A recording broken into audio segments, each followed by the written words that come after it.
This is going to be tough. There's no doubt about it. Let me start off so I don't make the big mistake. Cross my T's, dot my I's, do the little things that make a difference. Nancy, Rich, Angie, prayers are out to you guys.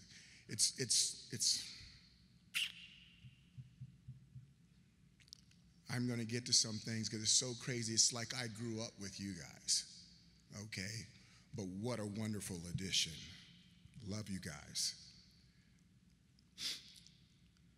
As iron sharpens iron, one man sharpens another, and there's no doubt that when it comes to Dick Tomey, he wasn't a sharpener, he was a razor blade.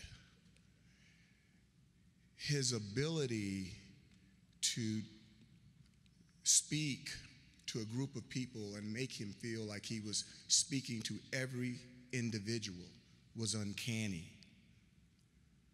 He taught me many things, too many things that I can't share the things that he taught me in 5 to 7 minutes, which we have here.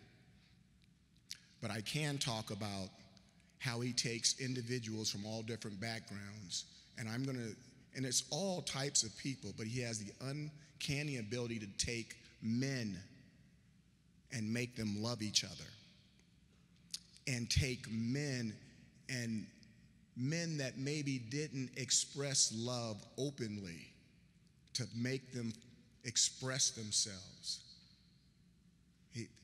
Playing for him in Hawaii and with the family that we had there, the La Familia, the Ohana, it made you express love. And I'm not saying I grew up in a house where we didn't express a lot of love. Ethan, where you at? We didn't express it like that. But after playing for him, not only did he change me, but he allowed me to go back and change everyone in my family. And now, before Dick Tomey, we'd go to family, I'm talking about my family now. We'd go to family gatherings. We didn't kiss. We didn't say, I love you. After Dick Tomey, I can't think of a gathering we don't do that. And his impact is, oh, you're just talking about your brothers and no. I'm talking about my brothers and sisters, my nieces and nephews, not my grandkids, but their kids and their kids. It's throughout the family. That's Dick. Dick is a virus. Nancy, he's a virus. He's the virus you can't get out of your computer. Now you guys got me on it. That's the best word for him in a good term. It's like, whoa, where'd this come from? You brush up against Dick Tomey, and I'm going to use this word because there's a lot of things going on in the United States. I'm going to use this word. He leaves a residue on you. He leaves a stain. And you're like, whoa, what was that? What did I brush up against? And he's with you forevermore after that.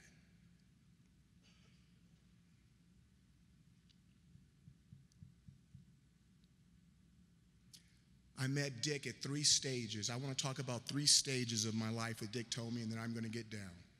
I met Dick Tomey at 17 years of age, came into my house and recruited me. He's not a very big man, but boy, does he illuminate a room when he sits in it. And I've never seen anyone go after my father the way Dick Tomey did, respectfully. And my dad did not back down to anyone. And when he left, and I watched the encounter, I was like, I don't know if he's crazy or is he the smartest man in the world. But I knew one thing, if he could go against my dad like that, I could play for him. You don't remember this, Rich. 3 stories. First story. I can still remember the very first time at Hawaii that your dad got after me like no other, like a lot of people in this room. And I went to the sideline, I took my helmet off, and I'm sitting there, I am shook.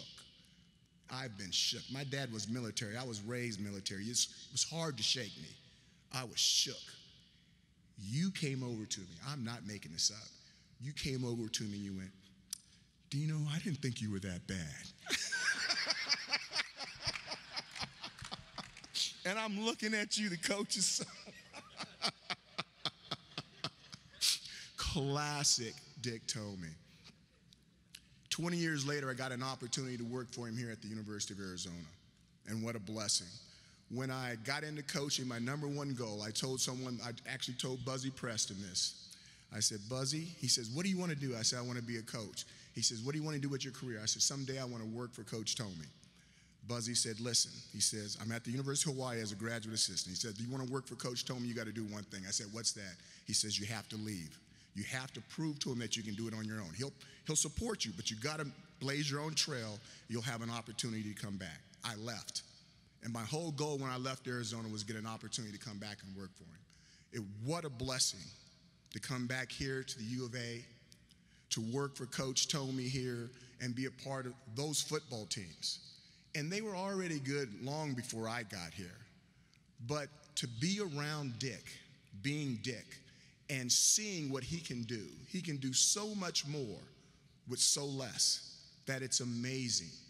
And to have the camaraderie of not only the University of Hawaii, but also the University of Arizona, and see the links between those two universities, winning as coach at the University of Hawaii, winning as coach at the University of Arizona. And even though you have two different groups, two different families, you're cousins. Coach Ramil, we're cousins. Once you're tied to this man, you're locked in.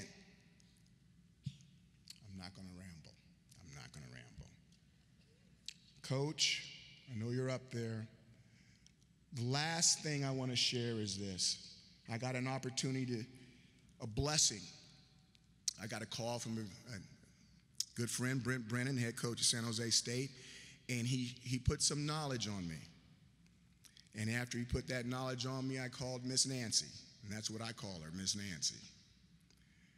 And she allowed me to give me the blessing to come see Coach 2 days before Easter. And I went down there, and I think it took me about 19 hours, and I think I got 6 hours of Dick Tomey, 6 hours of concentrated Dick Tomey. And we hit a lot of topics, and one I'm not going to share. I'm not going to share it. And one I am. And he says, Dino, I've been watching you. And he started going through every interview, anything that was public he had. Watch this, in great detail. In great detail. And he said this to me, okay? My favorite word, and this is mine, my favorite word in the dictionary is faith. My second favorite word is humble. My third one's meek. He says, Dino, all the things that you're doing, just make sure one thing. You're doing it for them. You're doing it for the kids. You're giving back. You always keep looking in the mirror and you keep asking yourself that question. If you can't say yes to those questions, get out. And I said, Coach, I will always ask myself those questions. So here he is, 2 days before Easter this year, and he's putting that knowledge on me. And it's almost like that last final exam test, and he's up there right now with the big guys. He's asking all of them, come here, Moses, Peter, Paul, come here. Tell me your story. Dick Tomey, I love you. Aloha.